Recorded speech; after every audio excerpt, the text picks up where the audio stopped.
As I look to nature's beauty, dazzled am I, knowing everything comes on you, the Lord Most High.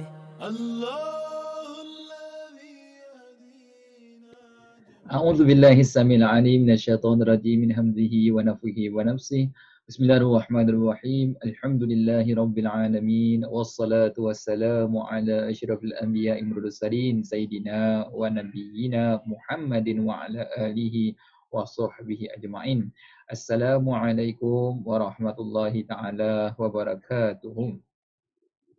Baik, Alhamdulillah, syukur kita kepada Allah. Kita ketemu lagi pada sesi pada malam ini untuk sama-sama kita mengabdikan diri kita kepada Allah, untuk kita mengharapkan keridaan daripada Allah Subhanahu Wa Taala. Dan tuan-tuan, puan-puan sekalian, pada kesempatan ini insya-Allah kita akan berkongsikan satu lagi kata hikmah daripada Syekh Ibn Athaillah Sakandari, di mana beliau mengatakan la tashab man la yunhiduka haluhu.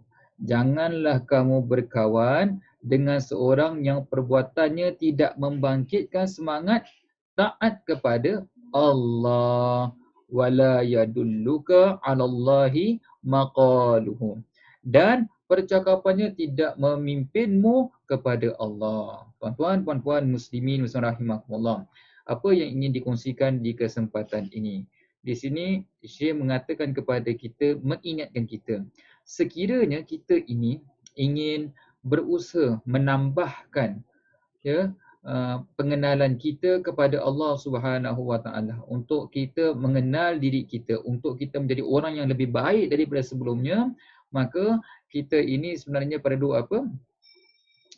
Perlu untuk memilih kawan yang mana membuat kita senantiasa taat kepada Allah, kawan yang senantiasa mengingatkan kita kepada jalan Allah Subhanahu Wa Taala. Ini satu perkara yang sangat penting, tuan-tuan, puan-puan sekalian.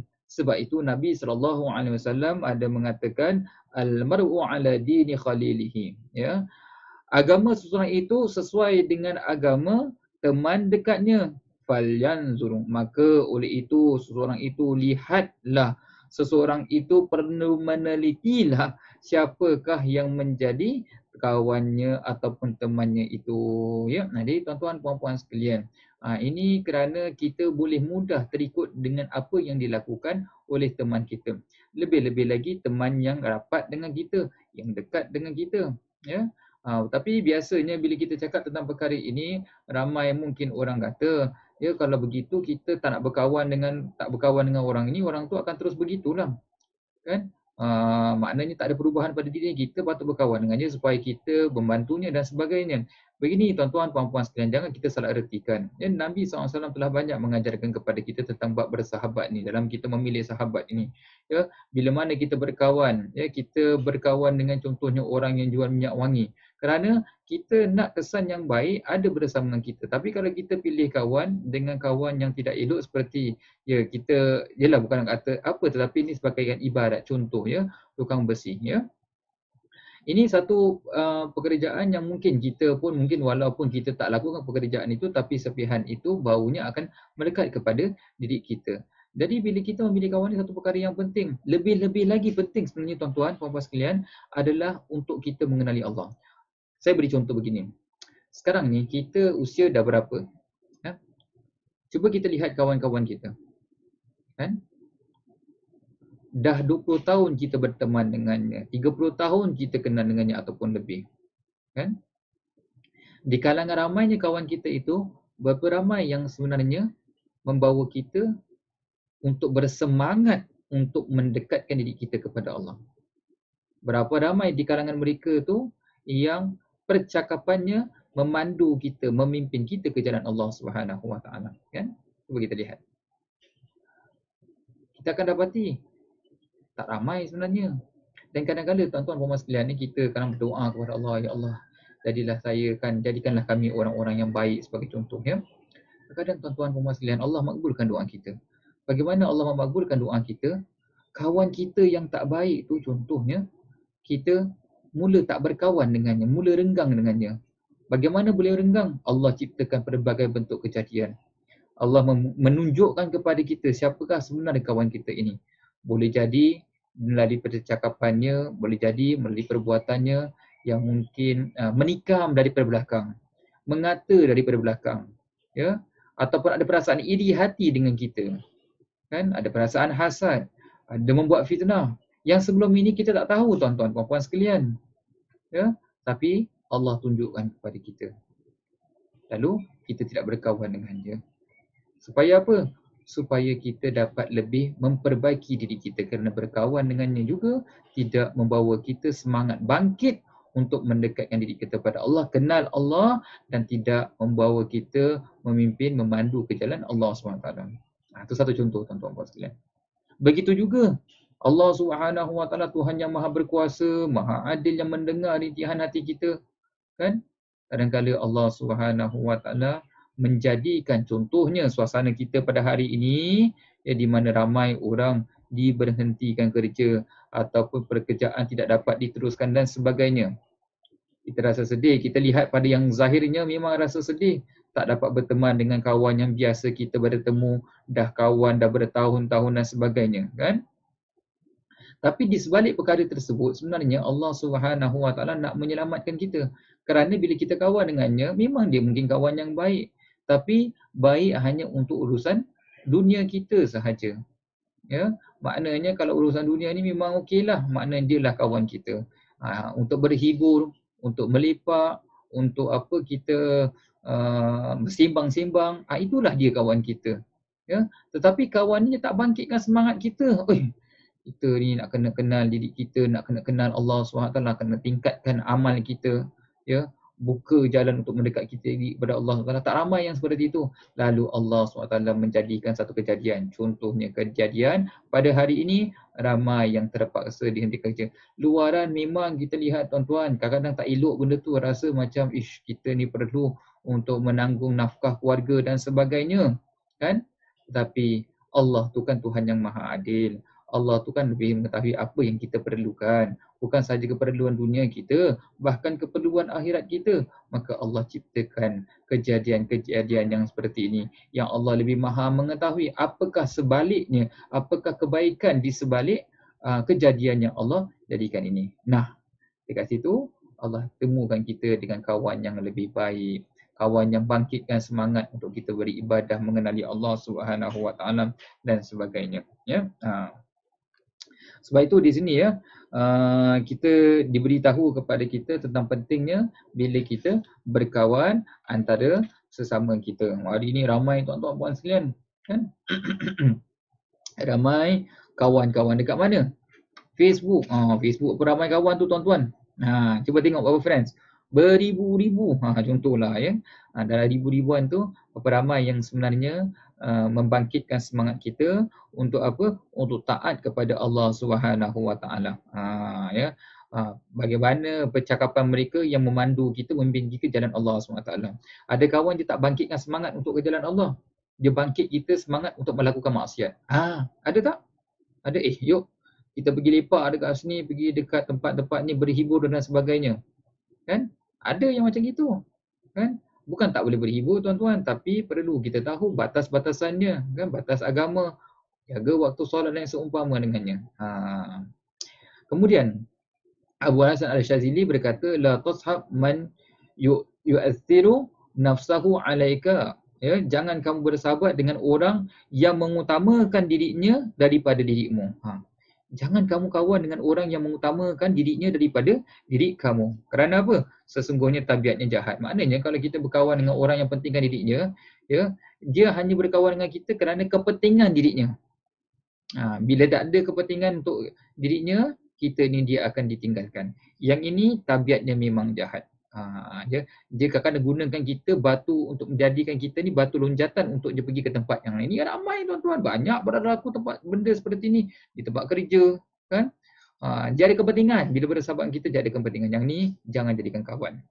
Ya. Dan jangan bersahabat dengan orang yang mengutamakan diri kamu daripada dirinya. Maka sesungguhnya itu jarang-jarang yang kekal. Ya. Jangan pula kita berkawan dengan orang yang hanya mementingkan diri kita daripada dirinya. Tak apalah, untuk awak tak apa, untuk awak. Kerana benda ini satu hari nanti juga akan hilang. Tidak akan kekal. Dan itu juga tak baik untuk diri kita. Kerana tidak mendidik diri kita menjadi orang yang lebih baik. Bahkan mendidik kita menjadikan orang yang lebih mementingkan diri sendiri. Jadi kalau tu tak boleh berkawan, yang ni tak boleh berkawan, nak kawan dengan siapa? Maka bersahabatlah dengan orang yang senantiasa mengingatkan kita kepada Allah Subhanahu Wa Taala. Dengan itu Allah mengkayakannya dengan dia apabila bersama dan Allah menggantikannya apabila tiada. Mengingati Allah merupakan cahaya hati dan penyaksiannya merupakan kunci-kunci segala aib. Okey, baik. Jadi nak cari kawan yang bagaimana? Kita nak kena cari kawan yang senantiasa mengingatkan diri kita kepada Allah Subhanahu Wa Taala. Ya, dan mengingatkan kepada Allah Subhanahu Wa Taala ni perkara yang umum sebenarnya, dia tidak perlu kita rigidkan, tak perlu kita persulitkan, ya. Maknanya kekatanya itu senantiasa dihiasi dengan perkara yang diajarkan oleh ajaran Islam. Contoh macam gini. Kenapa kita nak pergi makan? Nak pergi makan dekat mana? Cuba kita try dekat tempat kedai ni contohnya. Kalau kawan yang buat kita ingat Allah, tempat ni halal ke tidak? Nampak macam lain macam. Kan? Kalaulah kita kawan yang tidak melakukan demikian, ya, yang berbeza, ya. Dia kata, okey, dia tempat ni ramai orang masuk. Lah, ni orang pakai tudung ada, yang jual pun pakai tudung. Halal lah ni tempat dia. Tapi nampak mungkin, ya, makanannya ada yang macam tak halal dan sebagainya, tapi kerana keinginan nafsu, kan, maka dia memperhalalkan. Ni bahaya, kan? Jadi ada kawan yang kata, ini halal ke tidak? Atau kawan bila kita jalan-jalan, sekarang waktu Covid susah nak jalan, tapi waktu-waktu yang mungkin biasa, duduk pergi belanja, ya, berbeli belah, kemudian kawan ingat, ni dah masuk waktu solat ni, kita belum solat, nanti sempat ke nak solat dan sebagainya. Ada tak kawan yang macam gitu? Kalau ada kawan macam gitu, alhamdulillah. Tapi kalau kawan buat je, buat tak tahu je, kan, ini lebih baik kita tinggalkan. Kadang-kadang Allah Subhanahu Wa Taala ni, subhanallah, ya, insya-Allah, Allah ni kadang-kadang tunjukkan kita tahu kawan kita ni macam mana. Bila kita keluar, boleh mungkin selalu kita jumpa dekat masjid, solat dan sebagainya. Bila kita keluar jalan dengan dia, tiba-tiba bila dah masuk waktu ni, dia buat biasa je. Sampai lepas waktu, dia pun tak cakap pasal solat dan sebagainya. Kan? Itu maknanya apa? Boleh jadi orang ini Allah nak tunjukkan kepada kita sebenarnya dia tak jaga solatnya. Jadi kamu boleh kawan dengan dia, hati-hati. Bukan sekali keadaan ini, situasi ini berkali-kali seperti itu. Bila diingatkan, kita nak solat dekat mana? Saya pun tak tahu, dan tak ada usaha. Ni kadang-kadang Allah nak tunjukkan orang macam ini jangan kita bersahabat. Kerana apa? Bila kita bersahabat dengan orang yang senantiasa mengingatkan kita kepada Allah Subhanahu Wa Taala, bila Allah SWT akan mengkayakannya dengan dia apabila bersama. Maknanya kita akan rasa cukuplah dengan apa yang Allah beri. Kaya buat kita rasa syukur. Ya? Kita tak ada rasa kufur, tidak ada rasa tak senang dan sebagainya. Tak bersyukur lah, ya. Dan dia menggantikannya apabila tiada. Bila kawan kita ni tak ada, jangan bimbang. Allah akan gantikan makhluk lain yang serupa seperti itu, membuat kita mengingati Allah SWT. Mengingati Allah merupakan cahaya hati. Bila kita senantiasa ingat Allah, sebenarnya kita sedang menarik cahaya untuk masuk dalam hati kita. Hati kita akan senantiasa bercahaya. Senantiasa ingat Allah. Senang ingat Allah, susah pun ingat Allah Subhanahu Wa Taala. Dan penyaksiannya merupakan kunci-kunci segala gaib. Okey, penyaksian ni maksudnya apa, tuan-tuan dan puan sekalian? Maknanya kita ni dapat menyaksikan, ya, betapa Allah ini Tuhan yang Maha Pemurah, Maha Adil, Maha Mengetahui, Maha Mendengar, Maha Melihat, Maha Lembut, Maha Pengampun dan sebagainya. Bila kita faham benda ini, bila kita yakin kita dapat menjiwai perkara-perkara tersebut, maka dia merupakan kunci-kunci segala yang gaib. Makna pada ketika itu kita nampak segala yang berlaku dekat dunia ni semuanya ada kebaikannya. Allah Maha Mengetahui. Kita tak rasa benda tu tak elok. Kita tak mengkeji. Kita tak ada rasa duka cita dan juga hampa. Kerana apa? Kita telah dibukakan, ya, perkara-perkara yang gaib. Dan perkara gaib ni bukan semua Allah buka at one time. Maknanya dia bertahap-tahap supaya kita nampak. Tengok, kita sedar tak benda tu? bila nampak subhanallah, ini rupanya aturan Allah Subhanahu Wa Taala. Ya, banyak tuan-tuan puan-puan sekalian. Contoh ya, kita bila kita buat kebaikan, ya, bila kita buat kebaikan, Allah Subhanahu Wa Taala pasti membalas. Ada orang kata contohnya bila solat duha nanti Allah berikan rezeki. Contohnya macam gitu. Tadi ada hamba Allah, dia senantiasa nak solat duha. Dia kalau tak solat duha dia rasa macam apa? Macam tak kenalah, orang dah biasa buat memang rasa tak sedap kan. Kalau tak biasa buat memang biasa je. Tapi dah biasa buat tapi rasa bila satu hari tak dapat buat, contoh. Allah takdirkan hari itu dia sakit perut ke, mungkin perut dia tak enak ke, ataupun apa-apa sebab lah dia tak sampat nak buat tu. Dia rasa mungkin rasa tak sedap, dia rasa macam tak nyaman kerana dah biasa lakukan. Kan? Tiba-tiba pada hari itu juga Allah SWT memperluaskan rezekinya daripada cara-cara yang tak pernah difikirkan. Kan? Tiap-tiap hari solat duha, taklah nampak benda tersebut. Tapi bila hari ini tertinggal pula dapat. Itu maknanya apa? Maknanya Allah nak tunjukkan kepada kita juga bahawasanya apa? Allah SWT tu Tuhan yang mampu memberi ya, tanpa kita lakukan sesuatu. Ya, jangan kerana kita rasakan oh kita mesti lakukan ni, mesti dapat seperti ini. Betul, memang baik dapat kita lakukan. Tapi ada kalanya kita tak dapat lakukan, tapi Allah tahu apa yang ada dalam hati kita. Kan? Lalu Allah berikan kepada kita. Maknanya Allah ni Tuhan yang maha mengetahui, Tuhan yang maha pemberi rezeki. Kan? Nampak tak? Tapi kalau kita berkawan dengan yang tak, orang yang tak ingat kepada kita tetap pada Allah Subhanahu Wa Taala, ataupun urusan dunia je lah, semua cakap pasal dunia je lah, maknanya macam mana nak banyakkan wang, macam mana semua pasal dunia je. Orang-orang yang seperti ini ya, tak usahlah dijadikan sahabat. Ya, tak usah jadikan sahabat kalau kita nak kenal Allah Subhanahu Wa Taala, kerana takut-takut kita makin tak kenal. Tapi kalau kita nak mengenali Allah, maka pilihlah sahabat yang baik yang boleh membantu kita ya. Jadi ni kita kena ingatlah insya-Allah ya.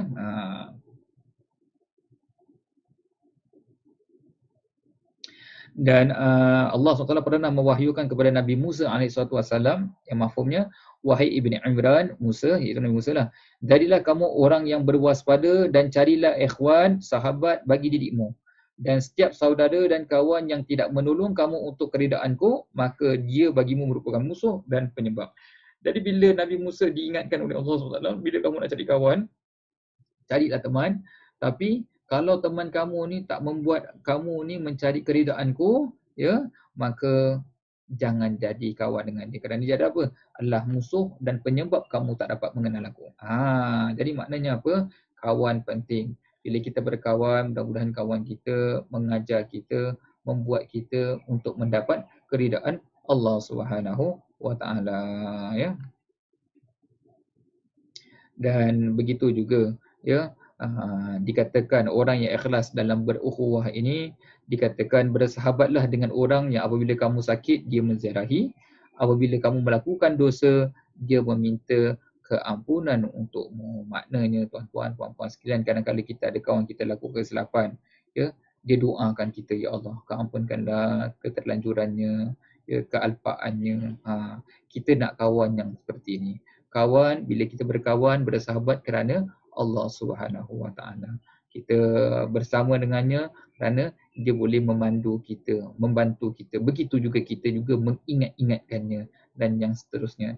Dan lebih indah lagi sekiranya kawan ini merupakan kawan teman hidup kita yang sejati, iaitu pasangan hidup kita, ya, pasangan anak-anak kita dan yang seterusnya dengannya. Tak mesti orang itu orang ahli agama, ya, bukan guru agama. Sesiapa sahaja pun boleh, asalkan orang itu tidak membuat kita lupa akan Allah Subhanahu Wa Taala. Sebab ini membuatkan kita senantiasa ingat kepada Allah, bangkitkan semangat kita untuk mendekatkan diri kita kepada Allah Subhanahu Wa Taala. Kekatanya senantiasa memandu kita ke jalan Allah Subhanahu Wa Taala, mengharap dan mencari keridaan Allah Subhanahu Wa Taala. Mudah-mudahan Allah Taala mengurniakan kepada kita teman-teman, sahabat-sahabat yang seperti itu, supaya mudah-mudahan kita juga dapat manfaat daripadanya dan mereka juga mendapat manfaat daripada kita, dan semakin hari semakin layak dan juga banyaklah kita mendapat keridaan barakah daripada Allah Subhanahu wa taala.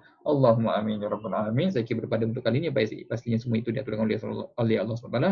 Mari sama-sama kita tangguhkan dengan pembacaan tasbih kafarah dan surah Al-As. Bismillahirrahmanirrahim. Subhanakallahumma wa bihamdika asyhadu an la ilaha illa anta astaghfiruka wa atubu ilaik.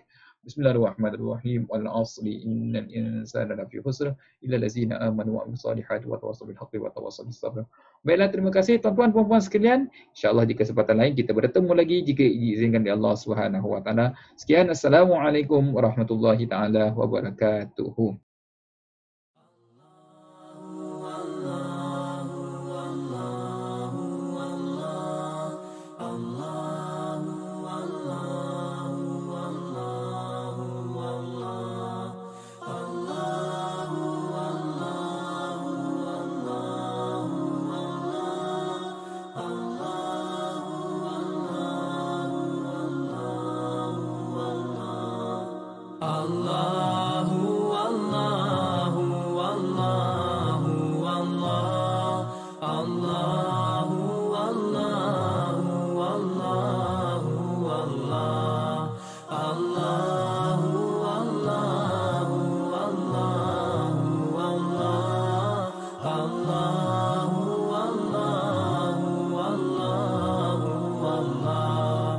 As I look to nature's beauty, dazzled am I, knowing everything calls on you, the Lord Most High. الله الذي يهدينا جميعا، الله الذي نعتز به جميعا. الله والله والله والله الله والله والله والله الله والله والله والله والله والله. रहमते